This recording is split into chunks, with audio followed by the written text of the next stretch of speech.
ሸገር ካፌ ሸገር ካፌ ሸገር ካፌ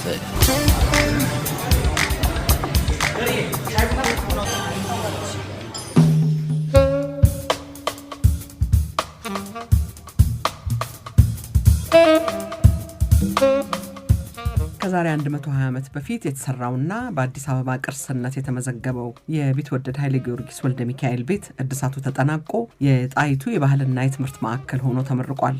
መኖሪያ ቤት፣ ማዘጋጃ ቤት፣ ፍርድ ቤት ሆኖ ያገለገለው ቤት ከዚህ በኋላ የባህል ማዕከል ሆኖ ሊያገለግል ለአዲስ አገልግሎት ተዘጋጅቷል። ስለ ቀድሞ ታሪኩ፣ ስለ ኪነ ህንጻው፣ ስለ ወደፊቱ የጥበብና የባህል አገልግሎቱ ለመወያየት የጣይቱ የጥበብ ማዕከልን መስራች መሪ ተዋናይት፣ ገጣሚ፣ አዘጋጅ አርቲስት ዓለምፀሐይ ወዳጆንና ለረጅም ዓመታት በኢትዮጵያ የኪነ ህንጻ ታሪክና ጥገና ላይ ጥናት ያደረገውን ጥናቶቹንም በተለያዩ ጆርናሎችና መጽሐፍት ያሳተመውን አርክቴክት ፋሲል ጊዮርጊስን ወደ ሸገር ካፌ ጋብዘናል። ሁለታችሁም ስለመጣችሁ በጣም አመሰግናለሁ። እኛም እናመሰግናለን። ፋሲል እንኳን ደስ አለሽ ዓለምፀሐይ፣ ፋሲልም እንደዚሁ።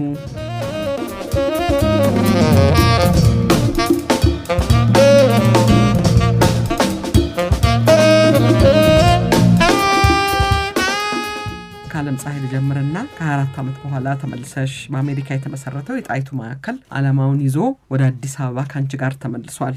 ይሄኛውን ጉዞሽን ንገሪን እስቲ። ወደ አዲስ አበባ ከተመለስሽ በኋላ ያለውን ማለት ነው እዚህ እስከሚደርስ ድረስ። እውነት ነው። እግዚአብሔር መቼም ክብሩን በሙሉ ሲውሰድ ማዚ። እውነት ነው። ሀገሬ ከመግባት ባሻገር ሀገር መግባት በራሱ ትልቅ ደስታና ድል ነው። ከዛ በኋላ ደግሞ እንደገና ይሄንን የማልመውን ህልሜን የጥበብ ቤት አግኝቼ የጣይቱ የባህልና የትምህርት ማዕከልን መስርቼ እንዳልሽው ባለፈው ቅዳሜ ተመርቋል። ቀጣይ ደግሞ ጥበብና ትምህርት በሀገሬ ለመዝራት እድል ስለሰጠኝ በጣም ደስ ብሎኛል።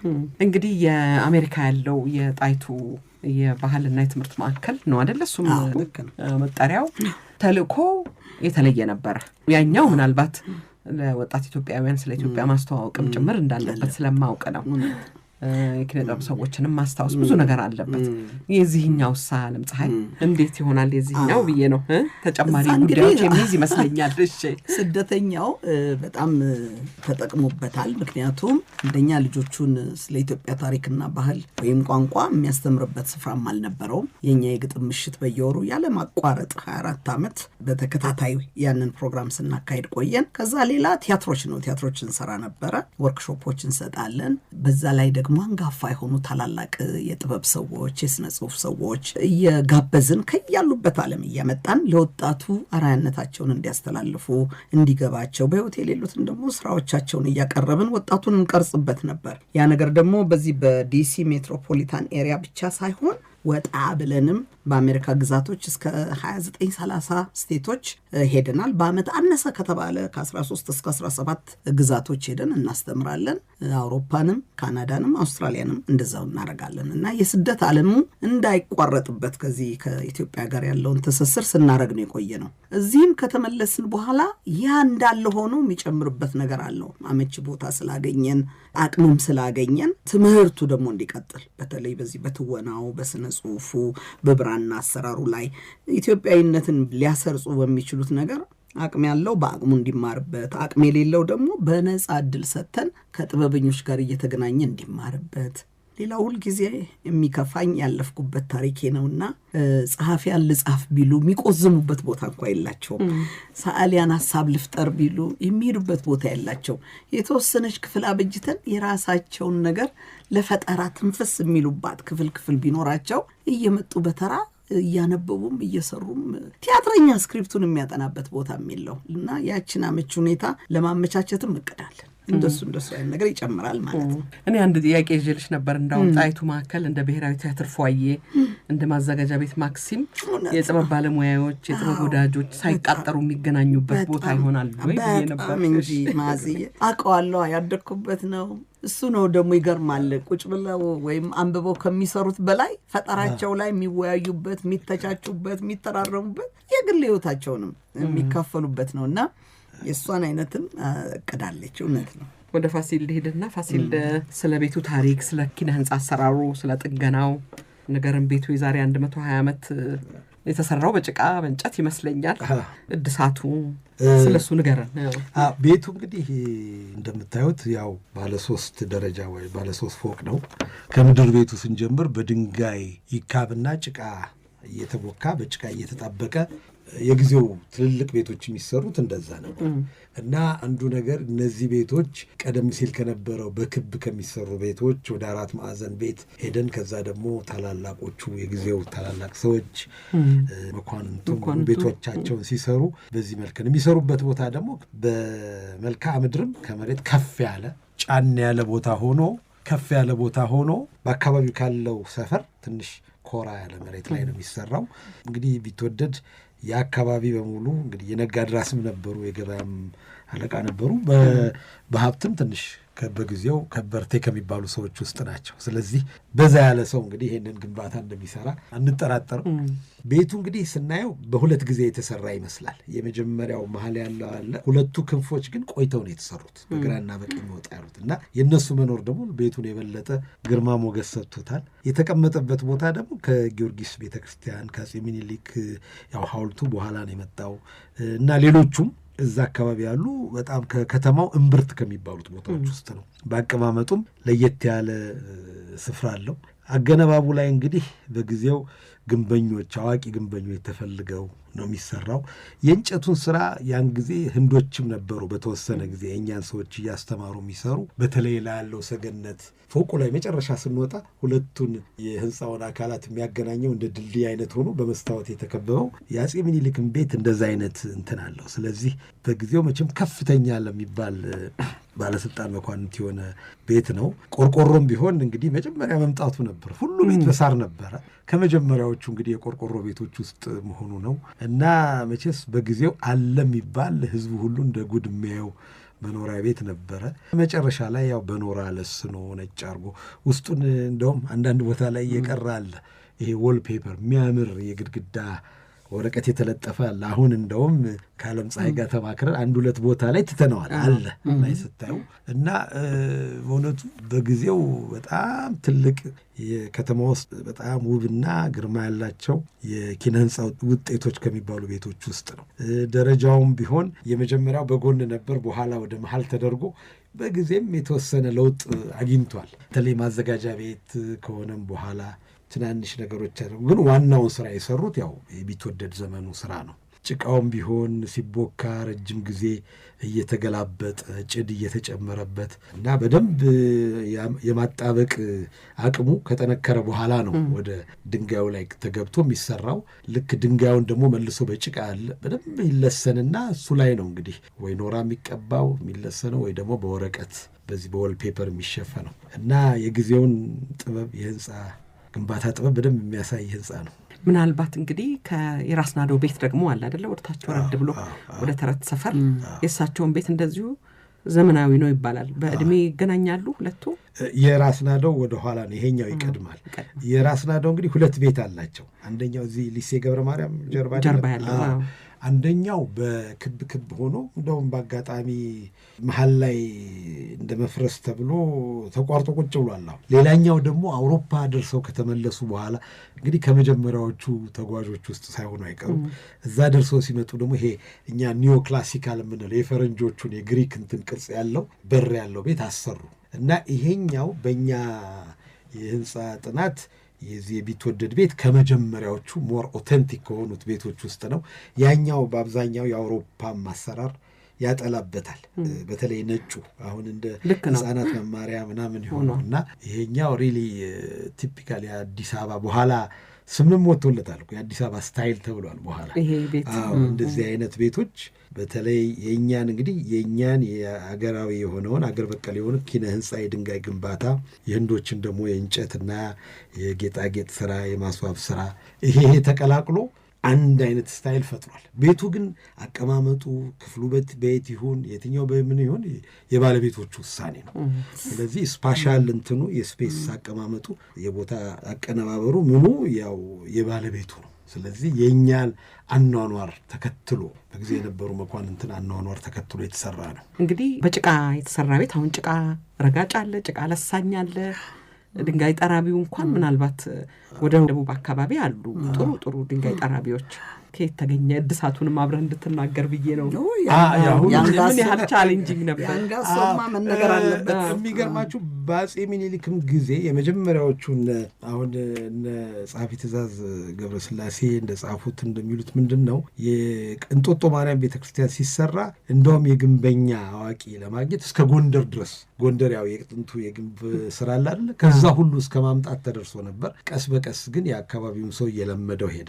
አሁን የኛ ችግር የሆነው በጥገናው ጊዜ ይህንን ጭቃ በዛ አይነት ሁኔታ የሚሰራ ሰው ሲባል እኔ በአጋጣሚ ከአንድ 20 ዓመት ምናምን በፊት አንድ የሄኖክ ተመስገን ቤት ሲሰራ ጭቃው ላይ የሰሩ አቶ አንጋሶ የሚባሉ ሰው አውቃለሁ እና ከኮንትራክተሩ ከተስፋዬ ጋር አገናኘኋቸው እና አቶ አንጋሶ በእውነቱ በጣም ትልቅ አዋቂ ትልቅ የዚህ የጭቃ ስራ ባለሙያ ናቸው። እሳቸውን ፈልገን እዚህ ስራ እንዲካፈሉ አደረግን። እየጠፋ ነው አሁን እሳቸው ለምሳሌ እድሜያቸውም እየገፋ ነው። እሳቸው ቢሞቱ ተተክቶ የሚሰራውም አስቸጋሪ ነው እና በጊዜው መቼም ማስተማር እውቀቱን ማስተላለፍ ይኖርብናል። ምክንያቱም ታሪካዊ ህንፃዎችም አሉ። አዲስ እንኳን አንስራ ብንል ያሉንን ህንፃዎች ብዙ አብያተ ክርስቲያናት አሉ፣ ብዙ ገዳማት አሉ፣ ቤተ መንግስቶች አሉ። እየክፍላገሩ አሁን ያባጅፋር ሄዶ ተጠይቆ አሁን ከዚህ ከኛ ቤት በኋላ ሰውየው 2-3 ቦታ እየተጠየቀ ቤተ መንግስት እያደሰ ነው። አንጋሶ ተፈላጊ ይሆናል። 76 ዓመቱ ነው እና በጣም ባለሙያ ናቸው።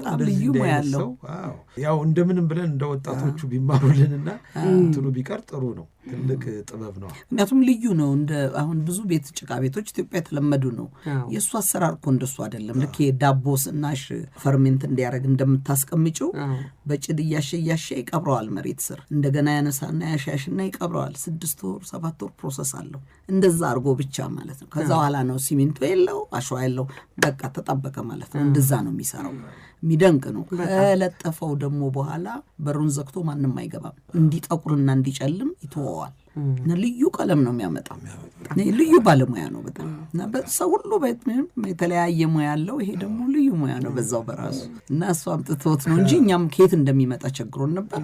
አሁን ግን ያው በየቦታው እየተፈለገ እየሄደ ነው። አንጋሶ በጣም በየቦታው እንግዲህ ዓለም ፀሐይ መቸስ ይሄ ነገር የታደሰው በመዋጮ ነው አይደል? መንግስትና ደግሞ ምን ቀርቷል? ግለሰብ ወዳጅ ዘመድ ቤተሰብ እና ይሄ ጥሩ ምሳሌ የሚሆን ይመስለኛል። አስበው አንዳንድ ጊዜ አሁን እንደው ፋሲልም እዚህ ላይ ብትጨምርበት በጣም ደስ ይለኛል። ቅርስ ሆኖ ይሰጣል፣ ለተቋማት ይሰጣል። ለግለሰብ እንኳን ሲሰጥ ሰምቼ አላውቅም። ዓለም ፀሐይም ያው ተቋም ነሽ ብዬ ስለማስብ ነው። ምናልባት የሳባልን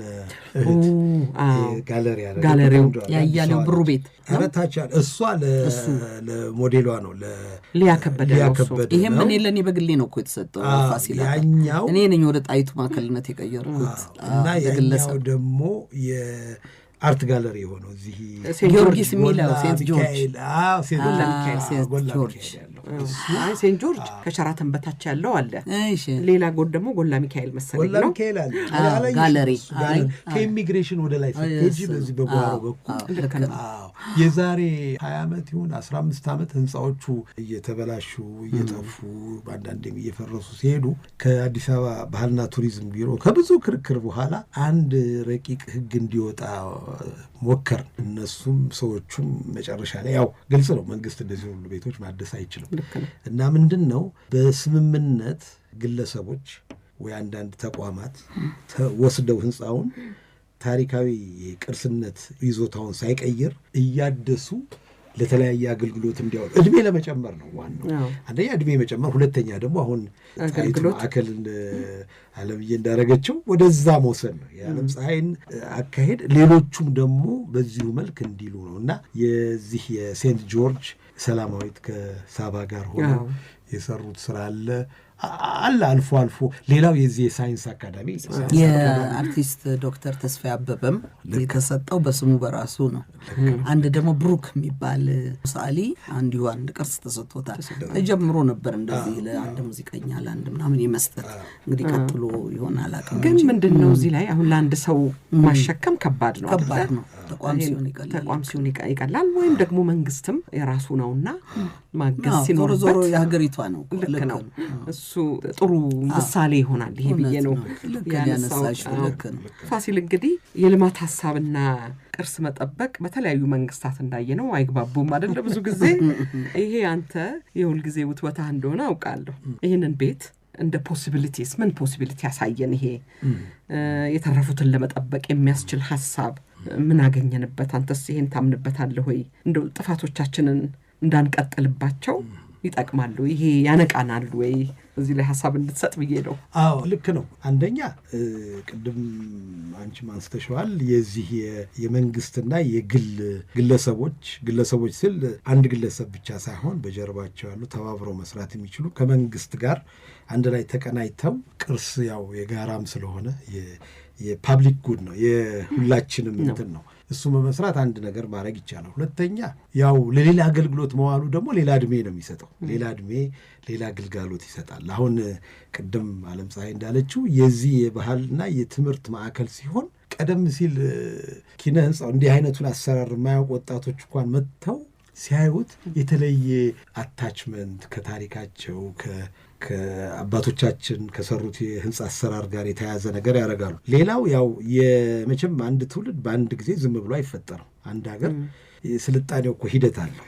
የዛሬ 120 ዓመት ይህን ሰራን፣ የዛሬ 30 40 80 እያልን እንሄዳለንና እያንዳንዱ ትውልድ የራሱን አሻራ መጠበቅ ሲችል ነው አንድ ሀገር ታሪክም የሚኖረው አይደለም። ደግሞም አንዳንድ አዋቂዎች እንደሚሉት ኪነ ህንፃ እና ከተማ የታሪክን ልክ እንደ በእጁ መዳፍ ላይ እንዳስቀመጠ ምን መጽሐፍ ማንበብ አያስፈልግም እኮ። ቀጥታ ስናየው በጊዜ ወደ ኋላ ይዞን ሄድና ለካ እንደዚህ የሚሰራ ነበር፣ አሁንም እንኖርበታለን። እና ህንፃዎች እንደዚህ አሁን እንደውም ከዚህ ሳስቴናቢሊቲ ከዚህ ከዘላቂ ልማት ጋር ሲታይ ታሪካዊ ህንፃዎች ሳስቴናብል ናቸው። ምክንያቱም አንደኛ የአካባቢን ማቴሪያል ነው የሚጠቀሙት። ቅድም ስለ ድንጋይ ስለ ጭቃ ስናወራ እዛው እኮ ተቆፍሮ ከቅርብ የተገኘ ነው። ባህር ተሻግሮ የመጣ ማቴሪያል አይደለም፣ እዚሁ ነው። እና ሀገራዊ መንፈሱ ትልቅ ነው፣ በጣም ጥልቅ ነው። በተረፈ ለምርምር ለተማሪዎቻችን እንዴት ነው ኪነ ህንፃ የነበረን? እንደውም በቀደም ዝም ብዬ ሳነሳ ነበርና የእኛ ኪነ ህንፃ ዝም ብለን እኮ ከመሬት አይደለም እንትን ያደረግነው። እኛ ደግሞ እንደ አፍሪካውያን የራሳችንን ከተማ ቆርቆረን እንዲህ ስንል አባቶቻችን በጊዜው በነበራቸው አቅምና ቴክኖሎጂ በነበራቸው እውቀት ነው የሰሩት፣ ባገኙት ነው። ዛሬ ደግሞ እዚህ ደርሰናል። ከየት ተነስተን የት እንደደረስን ማሳያም ይሆናል። ለቱሪዝም ደግሞ ሳይታበል የተፈታ ነው። ለቱሪዝም በጣም እንደውም ጎብኚዎች በጣም ጓጉቶ የሚያዩት እሱ ነው። የትም ቦታ ያገኙትማ። ይሄ የተለየ ነው፣ እኛንም ልዩ ያደርገናል። ስለዚህ በጣም ዘርፈ ብዙ ጠቀሜታ አለው እና እየተባበርን እየተነጋገርን ከሰራ ነው ብዙ ነገር ማዳን እንችላለን የሚል ነው እንግዲህ የኛ አስተሳሰብ። ዓለም ፀሐይ የምትጨምሪው ነገር አለ እዚህ ላይ? አዎ ምን ያው እሱ የዚህ ሙያ ስለሆነ ነው ዝም የምለው እንጂ እንደተባለው ነው። አንደኛ ማዝያ አሁን ይሄ ቤት ለዚህ ለአዲስ አበባ ማዘጋጃ ቤት አዲሱ ሲሰራ ጃንሆይ ሲያመጡ አርክቴክት መጀመሪያ ይሄንን ነው አሳዩኝ ያላቸው። ማዘጋጃ ቤቱ የድሮ ሲያገለግል የነበረውን ልመልከት ብሎ ነው የመጣው። እሱን ነው የተመለከተው። አሁን ማዘጋጃ ቤቱን የምታየው የግራና የቀኙን ክፍ ከዛ ላይ ነው ወስዶ የሰራው። መሀሉ ላይ ብቻ ነው ሰዓቱን ያስቀመጠው እና ታሪክ ነው ራሱ መናበብ መቻሉ እዛው አካባቢ ተቀምጦ። ከዛ ሌላ በውስጡ ያገለገሉት ከቢትወደድ ጀምሮ ባለውለታ ኢትዮጵያውያን ብዙ ናቸው። የወይዘሮ ስህንን ቤት ነበረ እንግዲህ እቴጌ መነን እናት ናቸው። የእሳቸውም ደግሞ በራሳቸው ታሪክ ናቸው። የኢያሱ እህት ናቸው። የአንድ ጠቅላይ ሚኒስትር ቤት ነበር ያ ቤት። መኝታ ቤት፣ ምሳ ቤትና ሳሎንና አካባቢ በሱ በራሱ ብቻ ቅርስ ነው። ብዙ ታሪኮች ያሏቸው ቤቶች አሉን እኛ አዲስ አበባ ውስጥ በተለይ እንግዲህ ታሪክ ያለበት። ከዛ ሌላ እዛ ውስጥ የምታያቸው በከንቲባነት ያገለገሉ 16ቱ ከንቲባዎች እነ ራስ አበበ አረጋይ፣ እነ ራስ መስፍን ስለሺ፣ እነ ደጃዝማች ከበደ ተሰማ እንዲህ ዘቅ ማድረግ የምትችል ብላታን ራሳቸው ብላታ ህሩይ ወልደ ስላሴ እንደውም የማህበር ቤት ነበር የሚባለው ይባላል። እና ማዘጋጃ ቤት ነው መባል ያለበት ብለው ስም የሰጡት እሳቸው ናቸው። ሚኒሲፓሊቲን አይገልጸውም ማህበር ቤት ብለው ማለት ነው። እንደነዚህ አይነት ትልልና እነሱም የሚነሱበት ማለት ነው፣ ታሪካቸው የሚወራበት ነው። እንደ ፍርድ ተቋም አሁን ካፈ ንጉስ ቅጣው ጀምሮ የመንግስት የዙፋን ችሎት ረቂቅ ከዛ ቤት ነው ይወጣ የነበረው እስከ ብርቱካን ሚደቅሳ ላይ አልፈርድም እስካለችበት ዘመን ማለት ነው። ያው ታሪክ ራሱን ይደግማል። እሷም የተፈረደባት እዛው ቤት ውስጥ ነውና ብዙ ትልልቅ ታሪኮች ይናገራሉ። ቤቶች ዝም ብሎ ጭቃ ቤትነታቸው አይደለም፣ ዝም ብሎ ድክመታቸው አይደለምና የምንችለውን ያህል ታሪኩን የምንሰበስብና የምናስቀምጥበትና ይሄ ትውልድ ደግሞ ልክ አሁን እኮ ፋሲል አለ አንድ ቦታ ላይ ቡም ቁርጥ አድርገሽ ቀጥሎ የሚቀጥል ታሪክ የለም። መያዝና መሄድ አለበት። ያዛ ላይ ነው ትውልድ የሚፈጠረው፣ ትውልድን የምትነግሪው እና ለሰው መፍጠርም ራሱ ላስተሳሰብ መቀየር እነማን ናቸው ያለፉበት የሚለው ታሪክ ነው ታሪካችንና መኖር ያለባቸው ነገሮች አሉ ለማለት ነው። ትንሽ ነገር እዚህ ትንሽ አንድ ነገር አሁን ዓለምፀሐይ ካለችው በተጨማሪ አሁን ታላላቆቹ ሰዎች ከንቲባዎቹ፣ መኳንንቱ ሁሉ ተጠቀሱ። አብሮ ደግሞ እኮ ሰራተኞቹ፣ ግንበኞቹ፣ ድንጋይ ተሸካሚዎቹ እነዚህ በጣም ከተለያዩ የኢትዮጵያ ግዛቶች የመጡ ጉልበታቸውን እውቀት ቅድም አቶ አንጋሶን ጠቀሰ። ልክ እንደ አቶ አንጋሶ አይነት ሰዎች እኮ ነበሩ። የእንጨት ሰራተኞች የእነሱም ታሪክ ነው የሁላችንም፣ የላይኛውም የታችኛው የሁሉም የጋራ ታሪክ ነው። ልክ ነው። እኔና ፋሲል ግን ስንጀምር እሱ ጥናታችን ውስጥ አለ ጥበብና ጠቢባን የሚል አንዱ ሙሉ ፍሎር በሙዚቃ ከወሎ ማሲንቆ ጀምረን እስከነ ጥላሁን ልብስና ማይክ የምናስቀምጥበት ደራሲያኖቹም ትወና ላይ ደግሞ የነ ወግሾም የነ አስካላመንሸዋም የነ የሺ ተክሎል ሁሉም የሰሩትን ጥበብ ከካራክተር የተለየ ቲያትር የተለየ አለባበስ የነበሩትን የምናሳይበት ብለን መቼም ማንም አያረግላቸውም ብለን ነው። ጠቢባኖቹ ታሪክና ሙዚየም እንዲኖራቸው ያስፈልጋል በሚል ያን ግቢ አንድም የጠቢባን መታያ ቤት ለማድረግ ነው። እግዚአብሔር አቅሙ ከፈቀደና ያው ፋሲል ያው በነጻ ማገልግሎት ከቀጠለ እኔም እድሜ ከሰጠኝ ማቃል እናረጋለን እንጂ ተገቢ ነው እንዳልሽው ነው። አሁን የነ ኤልቪስ ቤት ይጎበኛል። የማንም ዘፋኞችና ደራሲያን ቤት አውሮፓም አሜሪካም አይነካም ወይ መኖሪያ። አሁን እኮ የነ ሞሊየር መቃብራቸው ነው እኮ ፈረንሳይ ሀገር የሚጎበኘው እንኳን መኖሪያቸው ማለት ነው። የተቀበሩት እዚህ ነው ተብሎ ጉብኝት ይደረጋልና ለሌላው የፈጠራ ሰው እኮ በጣም አነሳሽ ነው። የመንፈስ ኢንስፓየር የሚያደርግ ነገር ነውና ተገቢ ነው። እንዛዎቹም ላይ የኖርበትን ቤት ግርማዚ ይኖር ነበር። እውነት ነው። ጥሩ ነው። በጣም እንደዚህ በጎ ማሰብ ጥሩ ነው። ግን ሌሎች ዴልፍት የሚባል ሆላንድ ውስጥ የቨርሚር የሚባለው ሰዓሊ ከተማዋ ፕራክቲካሊ በቨርሚር ነው የምትጠራው። ቨርሚር በዚህ የተቀመጠበት ቨርሚር እዚህ የሳለበት ነው። ሰውየው በህይወቱ 36 ስዕሎችን የሳለው ግን ለከተማዋ ስሙ ነው ቁጭ ነው። ጎተ ደግሞ የጀርመኑ ይሄ በጣሚው ቫይማር ከተማ እሱ የሚኖርበት ቤት ነበር። አሁን ጀርመኖች ያ ቤት እንዳይፈርስባቸው ብለው ሌላ እሱን የሚመስል ቤት ፈርሰው ሰርተው ቱሪስቶችን እዛ ይወስዳሉ። ሳስተው እኮ ነው ይሄ ቤት እንዳይሄድባቸው በጎብኝ እግር እንዳያልቅባቸው እና የሚገርም ነው በጣም። አሁን ለምን ሲሳይ እንግሊዛዊ ኢትዮጵያዊ ገጣሚ ነው። ማንቸስተር ሲቲ ውስጥ ትልልቅ ህንፃዎች ላይ ግጥሞቹ ይለጠፋሉ ምን ይላሉና እንደሱ አይነት ነገር መልመዳል። ይሄንን እንደገና አመለስበታለሁ ይሄን ሐሳብ። ግን ፋሲል እንዲህ ቅርስን ለአዲስ ዓላማ በማዋል በኩል ሌሎች አፍሪካ ከተሞች ልምዳቸው ምን ይመስላል ብታውቀው ነገር ካለ? የአውሮፓውን አነሳን ብዬ ነው። አፍሪካ ቅርስን በመጠበቅ ለምሳሌ ታንዛኒያን ብንወስድ ዛንዚባር ይሄ ስቶን ታውን የሚባል ከተማ አለ። ስቶን ታውን በድንጋይ የተሰሩ እንደውም እኮ ከዚህ ከኦማን የሚመጡ ነጋዴዎችና የአገሬው ህዝብ አንድ ላይ የተጋባ እያለ ረጅም ጊዜ ታሪክ አለው ዛንዚባር ስቶን ታውን እና የነጋዴ ህንፃዎች ፎቆች። አንድ ወቅት ቅርስን መጠበቅ ከድህነት እንደመውጫ መንገድ ነው የሚል ትልቅ የሲዳ የስዊዲሽ ኢንተርናሽናል ዴቨሎፕመንት ፕሮጀክት ነበር እና ብዙ ህንፃዎችን አደሱ። አሁን እነዚህን ህንፃዎች በማደስ 2-3 ነገር ተጠቅመዋል። አንደኛ የህዝቡን የኖረውን ያለውን ይሄ ደከም ያለውን ኢንቫይሮንመንቱን በማደስ ኪችኖች ይታደሳሉ፣ ምን ህንፃዎች ክሊኒክ ይሆናሉ፣ መኖሪያ ቤት ይሆናሉ። እንዲህ እያለ ብዙ ህንፃዎች ታደሱ እና አሁን በደንብ የሚጎበኝ በጣም በቱሪስት እንትን ያለ ቦታ ነው እና ስቶን ታውን ከአፍሪካ ለምሳሌ አንዱ በጣም የሚገርም ነው። ሌላ ያየሁት ሞሮኮ። እነሱ እንግዲህ ብዙ የድሮ ይሄ እንደ ሀረር የሚመስሉ ከተሞች አሏቸው። እነ ፌዝ ሄጃለሁ፣ ማራኪሽ፣ ፌዝ እና ሌሎች አሉ እና እነሱን በደንብ ጠብቀው የሚገርመው እኔ በጣም ያስደነቀኝ አዳዲስ ህንፃዎቻቸውን ኒው ታውን ብለው ለብቻ ይሰራሉ። ያንን አይነኩ። እንደውም የት ደርሰዋል? የዚህ በኪነ ህንፃው በአርኪቴክቸር በኢንጂነሪንግ ሰው ያሰለጥናል። በአርትና ክራፍት ደግሞ ወጣቶችን ያሰለጥናል እና ወጣቶቹ በቅርስ ጥገና የሚማሩበት ትምህርት ቤት። ይሄ ለእኛ በጣም ትልቅ ተሞክሮ ያለው ነገር ነው እና በአፍሪካም ደረጃ እንደነ ሞሮኮና ሌሎቹም በጣም ጥሩ ደረጃ ላይ የደረሱ አገሮች አሉ እና ያ የሚያሳየን ምንድን ነው አሁን ፌዝ የሚባለው ከተማ ውስጥ ከ50 ሺህ በላይ በቅርስና በዕደ ጥበባት ብቻ የሚተዳደር ሰዋል።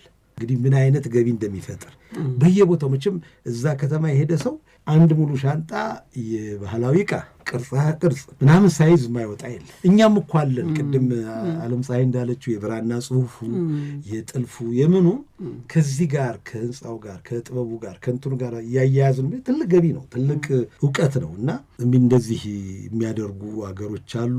ከዛ ብዙ መማር የሚቻል ይመስለኛል። ያ ተሞክሮ ደግሞ እኛም እየዞርን ብናየው እንደውም አንዴ የማስታውሰው ኬዝ አለ። ሀረር በዩኔስኮ የተመዘገበ ጊዜ የሀረር ከተማ ያው አመራር ላይ የነበሩ ሰዎች ወዲያውኑ አልገባቸውም። የቅርስ ሰዎች ያውቃሉ እና ምን የሚል ነገር አደረጉ። ልክ ከተማው መሀል 5 ኮከብ ህንፃ እንሰራለን እንደ ሸራተን ማለት እነሱ ምን ማለት ነው በቅርስ መመዝገብ። ከዛሬ ይሄ ነገር እንትን ተባለና ስቶን ታውንና ፌዝ ሄዱ። ሞሮኮ ሄደው አይተው ገባቸው። አሁን ሀረር ውስጥ ይገርማችኋል መኖሪያ ቤት ውስጥ ሁሉ ማደር የሚፈልጉ ቱሪስቶች አሉ። ቤትህን ራሱ አዲስ አብረው ከሰው ጋር መኖር እና ከሆቴል ከሌላ ሆቴል የበለጠ ገበያ ያመጣል እና እንደዚህ ያለ ዌስት አፍሪካ ውስጥ እንደ ቲምቡክቱ ይሄ ጄኔ ማሊ ምናምን እንደዚህ በጭቃ የተሰሩ ግን በጣም በዓለም ቅርስነት የተመዘገቡ ናቸው። ቱሪስት ደግሞ እንደ ጉድ ነው የሚጎርፈው እና ይሄ ከአፍሪካም ብዙ የምንማረው ነገር አለ። የግብፅ ደግሞ ሌላ ነው። እሱ ሌላ ነው። እንደው አነስ የመንም አለ ያው እንግዲህ የሰላሙ እዚህ ሳና ለምሳሌ ኦልድ ታውን አለ በጣም የሚያምር በግንብ የተከበበ እዛ ውስጥ ምንም አይነት የተለየ ህንፃ አይፈቅም። አዲሱን ነገር ከዛ ውጭ ነው መስራት እኮ ይቻላል፣ ግን ሁለቱን ማጣጣም ነው። ምንድነው እዛ ላይ የሚጨመረው በቴክኖሎጂ ማጠናከር። ለምሳሌ ኢንተርኔቱ እንዲገባ ማድረግ፣ ኤሌክትሪክ ዋየር እንዲደረግ አሁን እኮ እዚህም ተደርጓል እኮ ዋየሪንጉ ኤሌክትሪኩ ምኑ ይገባል። ቤቱ ግን መፍረስ የለበትም አብሮ መሄድ ይችላልና እንዲህ አይነት እንትኖች አሉ። ሰውም እየነቃ ወደ ቅርስ ያለው ትኩረትም እየጨመረ ነው። ከጊዜ ጋር እየሄደ ያለው በጣም እየጨመረ ነው። ትንሽ እዚህም ላይ እናውራ ብዬ ነው። ዓለም ፀሐይ ወደፊቱ ዳገት ምን ይመስላል? ካለፍኩት ይበልጣል ብዬ አላስብም። ማዝያ አሁን ቁልቁለት ይሆናል ብዬ አስባለሁ። ዳገትነቱ እግዚአብሔር የተመሰገነውን ያለፍኩት ይመስለኛል። እዚህ ወዲህ እንግዲህ ሙያተኞችም እኮ አብረውኝ ናቸው። በቃ የማስተማሩንም ቦታ ቢሆን በጠቅላላው ሰብሰባ ጠርተን የትምህርት እንትኖችም እየገቡ ነው። ጥናቱ ተጠናቋል። የትወናውንም የስነ ጽሁፉንም የሰዓሊያኖቹም አስገብተዋል። በሙሉ ትምህርትና የማስጀመር ጉዳይ ነው። አንድ ደህና እንግዲህ ማኔጀርና ጸሐፊዎች በደንብ ከተቀጠሩበት ስራው ከዚህ ወዲህ ቁልቁለት ይመስለኛል። እንግዲህ እና እርግጥ በየወሩ የማይቋረጥ ዝግጅቶች መካሄድ አለባቸው። ግቢውን ሆን ብለን ሜተው ነው ቢፈለግ እንደው ጣይቱ ከነ ወታደሩ አንቶሎኒን የምታባረርበት ደረጃ እንዲኖር ነው የምንፈልገው። ጁሌትን ብትመጣ በዛ ደረጃ ልዩ ናት። ፋሽን ሾው ራሱ በዛ ደረጃ ቢወርዱ የተለያየ ጥበብ ሰዓሊዎቹ ደግሞ አሁን አዘጋጀንላቸው መብራቶቻቸውን ውስጥ ወደ 22 ሰዓሊያን ስዕሎቻቸውን አስገብተዋል። በየጊዜው እንግዲህ እየተቀየረ ደግሞ ሰዓሊዎቹም ስዕላቸውን የሚያሳዩበት ያስፈልጋቸዋል ቦታና ከአሁን ወዲህ ያለው ብዙ አይመስለኝም። ግንስ አሁንም በጀት ይፈልጋል። ቀላል አይደለም ቤቱን ማስተዳደር። ሙያተኞችን ማሰባሰብና ስራውን ማካሄድ ራሱ ቀላል ሆኖ አይደለም። ብቻ እንደው ለምኖ ቤት ከማቆም አይበልጥም ለማለት ነው እንጂ የጠቅላይ ሚኒስትር ቤት ማስተዳደር ብዙ ብር ይጠይቃል አይደለም። ደግሞ እኮ አጠገቡ የመጀመሪያው ቲያትር ቤት ነበረ አይደለ? ሌላም ነበረ ከሀገር ፍቅር በፊት አምባሳደር ዘውዴ ረታ ቲያትር እዛ አሳይቻለሁ ብለው ሲሉኝ የነገሩኝን ይዤ ነው። እነት ያስናቀችም እዛ ይሰሩ ይመስለኛል። ጋሽ ተስፋ ያበበም ነገረኝ እኔም አለኝ። ስለዚህ ፋንፋር ሰውየው ፖሊስን በዘመናዊ መልክ አዘምነው ፖሊስን ያደራጁት እዛ ግቢ ነው። ልክ ቅድም አቶ ፋሲል እንደገለጸው ሰውየው ብዙ ነገር አዘምነዋል ከተማዋን። ግብር ራሱ በሳቸው በኩል እድገት ጨምሮ ከፍተኛ ገቢ በአዲስ አበባ የተገኘው በሳቸው ዘመን ነው እና ከተማዋን በዚህ እንትን ሲሉ ፖሊስን እዛ አቋቁመው ከዛ የወጣ ቸርቸር ጎዳናን እየወረደ ሙዚቃ ሰምቶ ይመለስ ነበረ እና እንደዛ አይነት ነገሮች ያሉበት ነው። አሁን ደግሞ በቅርብ እንደምሰማው እናቱ ይፍታይ ሁሉ እዛ አካባቢ ቢሮም ተመድቦላቸው ነበር ይባላል ደራሲዎቹ ትልልቆቹ። ስለዚህ ብዙ ነገር ጀማሪ ቤት ነው። ትክክል የጥበብ ቤት ነበረ። እውነት ነው። የሚያሳዝነው እነዛ አዳራሾች አሁን የሉም ይመስለኛል። ፋሲል አስመስሎ መስራት አይቻልም። ይቻላል ግን ምንድን ነው አሁን በተለይ ካለው ከሚፈለገው አገልግሎት ጋር የሚጣጣም ነገር በጣም ፋንሲ ምናምን መሆን የለበትም። አገልግሎቱ፣ የድምፅ ሁኔታው ለነሱ ትኩረት ተደርጎ መስራት። ያው በጣም መጫን አንችልም ብሎኛል ፋሲል ቤቱን ይዞት ስለሚሄድ ወደ ውስጥም የሚገባው ነገር ከባድ ሊሆን አይችልም ሲል አውትዶር ደግሞ እኛ መቼም የአየር ጠባዩም ጥሩ ነው። አውትዶሩን በጥላ በምንም እንጠቀማለን። ግን አንድ እዚህ ነገር ላይ ቅድም ወይዘሮ ዓለምፀሐይ ካነሰችው ነገር ጋር አንድ መጨመር የምፈልገው የኛ ይሄ ፕራይቬት ሴክተሩ ትንሽ አቅም ያለው ለኪነ ጥበብ የማገዝ ባህል ብናዳብር፣ አሁን በግንባታው ላይ አስተዋጽኦ አድርገዋል። ጥሩ ጅምር ነው። ቀጣይ ደግሞ ትምህርት ፕሮግራሞችን ስፖንሰር ማድረግ ቢቻል ደግሞ ያልተጠናቀቁ ስራዎችን በማገዝ አንድ ደረጃ ማድረስ መቼም ትልቅ ደስታ እኮ ይሰጣል። ብዙ ሀገር አይታችሁ እንደሆነ የኪነ ጥበብ እድገት የሚሰጠው መንግስት ብቻ ሳይሆን ግለሰቦች፣ አቅም ያላቸው ሰዎች፣ ባለሙያው በሙያው ይደግፋል፣ ባለሀብቱ ደግሞ በገንዘብ ደግፎ እንደው ይህንን ጥበብ አንድ ደረጃ ለሚቀጥለው ትውልድ የተሻለ ነገር እንደዛው ነው እንግዲህ አሜሪካ ነገርም ያለው እነ ኬኔዲ ሴንተር እነ ዋርነር ቲያትር የሚተዳደሩት በዚህ እኮ ነው፣ በሰብሲዲ ነው። መቼም ሌላ ነገር የለም። በሀብታሞቹ እና የውጩንም አካባቢውንም ራሳቸውንም ስፖንሰር አድርገው በመጠኑ ቢሆን ራሳቸውም ይተዋወቁበታል እና ብዙ አገልግሎት ብዙ ህይወት እንደሚኖረው ተስፋ እናደርጋለን። አያያዙ በጣም ትልቅ ነገር ነው። በጣም ዓለምፀሐይ ያን ነገር ከያዘች ስለማትለቅ በሱ ነው እንግዲህ። ሌላው ምናልባት አባልነት ፕሮግራም እንደዚህ ይኖራል ብዬ አስባለሁ። በአመታዊ መዋጮ የሚያደርጉ ሰዎች እሱም ይኖራል። እንግዲህ እያስተዋወቅ ነው አይደለ? ጣይቱ ማዕከልን ዓለምፀሐይ እሱ ይኖራል። ፋሲል አንድ ጊዜ በሰጠኸው ገለጻ ላይ ቅርሶችን ማቆየት ፕሪዘርቭ ማድረግ ያለብን ለራሳችን ለእኛ ስንል ነው ስትል ሰምቻለሁና እንደው ትንሽ ነገር ጨምርበት እዚህ ላይ። እንግዲህ ቅድም እንደው ነካ ነገር ለማድረግ የሞከርኩት ምንድን ነው፣ ቅርስን የምናቆየው አንደኛ ለመደነቅም እኮ አለ። አሁን ያንን ቤት እንዴት አድርገው ነው በድንጋይ በጭቃ በእንጨት እንዴት አድርገው ሰሩት፣ በዛ ዘመን ምንም ማሽን ባልነበረበት የሚለው አድናቆትን ይጭራል። እና ያ ደግሞ ለሚቀጥለውም ትውልድ ተከታታይ ትውልዶች ከዛ ይማሩበታል። የኪነ ህንፃ ተማሪውም ተመራማሪውም ይሄን ያደርጋል። ይሄ ቤት እኮ ባይኖር ምን ልናጠና ነው? አንድ ወቅት አንድ ያው ምዕራብ ሀገር ነዋሪ ጋር እንደዚሁ ስንወያይ እናንተ እኮ ከኛ ምን የሚለያችሁ ነገር ይኖራል? ሁሉን ነገር ልክ እንደኛ የእኛን እየተከተላችሁ ነው የምትሰሩት። አባቶቻችን እንደዚህ ሰሩ የምንለው እና ይሄ ነገር እንግዲህ ክርክሩ አፍሪካውያን ባለንበት ነው። እናንተ ግን አለ ነጭ ነው እኮ የሆነ እንደ ሲምፖዚየም ነገር ነው፣ ሌላ ሀገር የተካሄደ ነው። እነዚህ ኢትዮጵያውያን ግን የኪነ ህንፃ ታሪክም ስላላቸው አትሊስት የሚያሳዩት ነገር አለ። ለራሳቸው ናሽናል ፕራይድ፣ ለማንነት ኩራት፣ ለሀገር ኩራት በአክሱማውያን ዘመን የተሰራለ፣ በላስታ እንትን የተሰራለ፣ የተለያዩ ይሄ ቨርናኩላር የምንለው ባህላዊ ቤቶች ያሰራራል። ከአንድ ሪጅን ወደ ሌላ እንኳን ስንሄድ ብዙ አይነት እንትን እናያለን። ታላላቆቹ ቤቶች ደግሞ የጊዜው በጊዜው ያሉ አዋቂ ባለሙያዎች ተሰብስበው፣ የዕደ ጥበብ ሰዎች ተሰብስበው የሚችሉትን ያህል ጥበብ ያሳዩበታል። ጥበብም እኮ የሚያድገው ከኪነ ህንፃው ጋር ነው። አብያተ ክርስቲያናቶቹ መስጊዶቹ ውስጥ እንግዲህ ያለውን ጥበብ ስናይ በጊዜው ሰዎቹ በስዕል ይሁን በቅርጻ ቅርጽ ይሁን በተለያየ መንገድ የደረሱበትንና የሚችሉትን ነገር አሳይተውበታል። በምህንድስናውም ቢሆን እንደዚሁ ነው። አሁን እንዴት አድርገው ነው ከአለት ላይ ፈልፍለው እንደዚህ አይነት ቤተክርስቲያን የሚፈጥሩት የሚለው ነገር አይደለም እኛ ማንንም ዓለም የሚያስደንቅ ነው። እንደውም የዓለም እኮ የተባለው የሰው ልጆች ቅርስ ነው። ግን ለዛ መስራቾቹ እኛ ራሳችን ሰሪዎቹ መኩራትና መኩራት ብቻ ሳይሆን ጠብቆ ማቆየት መቻል አለብን። እና ኪነ ህንፃ ማቆየት መጀመሪያ እኛ ስንጠብቀው ነው ሌላውም አይቶ መጥቶ የሚጎበኝልን። ለእኛ ትምህርት፣ ለእኛ እውቀት፣ ለእኛ ኩራት፣ ለእኛ የትውልድ መከታተል፣ ቅድም ይሄ ኮንቲኒዊቲ የምንለው ሁሉ ነገር እንትን አለውና መጀመሪያ እኛ ራሳችን አክብረን መጠበቅ አለብን። ያ ሲሆን ሌላው ደግሞ መጥቶ ያይልናል። ዓለምፀሐይ እንደ መደምደሚያ ጥያቄ ልጠይቅሽ ብዬ ነው። ስለ ጣይቱ ያለሽ ምኞት ምንድን ነው? ስለ ጣይቱ ማዕከል እንግዲህ ታደሰ እና ልታመሰግኛቸው የምትፈልጊያቸው ሰዎች ካሉ ከፋሲል እዚሁ አጠገብሽ ካለው ጀምረሽ ነው የሚጀምረው።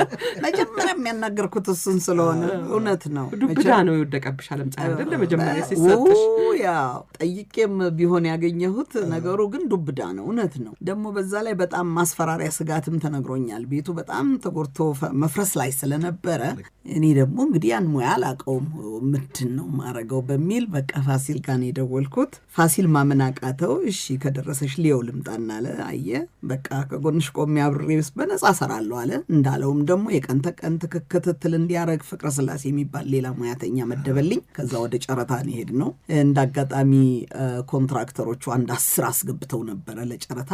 አይ ግን ጨረታውን ያሸነፈው ተስፋዬ አዴሎ ይባላል። እሱ ደግሞ ጨረታውን ማስገባት አስገባለሁ ግን እንደው ካላሸነፍኩም በነጻ ለዓለም ፀሐይ መስራት ፈልጋለሁ ብሎ አብሮ ጠይቆ ነው የገባው። በአጋጣሚ ያሸነፈ እንጂ የእውነቴም ብሎ ነው የመጣው። እሱም ደግሞ እንደው በቃ ይገርምሻል ማዝዬ ስናደድም ስቆጣ በስልክ በቃ ምን ይላል፣ ቆይ አሁን እንግዲህ ለምተዋት እንዲሆና ነው ይላል። ገንዘቡን ደግሞ ከገመት ነው 11 ሚሊዮን ምናምን በዛ ይጠናቀቃል ብለውኝ ነው የለመንኩት። አሜሪካ የሚገኙትን ወዳጆቼን፣ ቦርድ አባላቶቹ፣ የኮሚቴ አባላት፣ ህብረተሰቡ በጠቅላላው ወይ ዓለም ፀሐይ እንደዚህ አስበሽ ብሎ ነው የሰጠኝ። ቤተሰቦቼ ከቤተሰቦቼ ብቻ ያውት በቀደም ተናግሬዋለሁ እስከ 4.5 ሚሊዮን ብር የገባው በቤተሰቦቼ ነው። እና እንግዲህ እሷ ነፍሴ ነው ካለች ህይወቴ ነው ካለች እንዴት ዝም እንላታለን ብለው ከነብደቴ ተሰጠኝ ማለት ነውና እናንተስ ሙያተኞቹ ማዝዬ እናንተም ጎን የቆማችሁ ሁሉም ባለ ንብረት ነኝ የሚለው ባለ ሀብቱ፣ የመንግስት ተቋማት፣ የክልል አስተዳደሮች ያንለት አቶ ሽመልስ ከኦሮሚያ አሁን ደግሞ መጨረሻ ላይ የአማራ ክልል አስተዳደር ባለ ሀብት በሙሉ የሚችለውን አድርጓል። የማይረሳኝ እነ ጀነራል ካሳዬ የጡረታ ደሞዛቸውን እና አቶ ደመቀ መኮንን የወር ደሞዜን እንዲህ ያለ ህዝቡ ቃል ገብቶ ነው የሰጠው። ምንም እኛም ደግሞ አመስጋኝ ሆነን ታድሶ ሲያልቅ የምስጋና ቦርድ ለጥፈናል። እዛ ሰው ሲገባ ያያል እያንዳንዱ የተደረገችውን አስተዋጽኦ አመስገነን ለጥፈናል። እና ከዛ ደግሞ አሁን መጨረሻ ላይ አንደኛ እንዳልኩሽ ገንዘቡ በጣም ናረ። የዋጋ ግሽበቱ በጣም አስደንጋጭ ነበረ። የዞርን መለመን አልቀራም። ዕዳ አለበት ቤቱ ያልተከፈለ ዕዳ አለበት።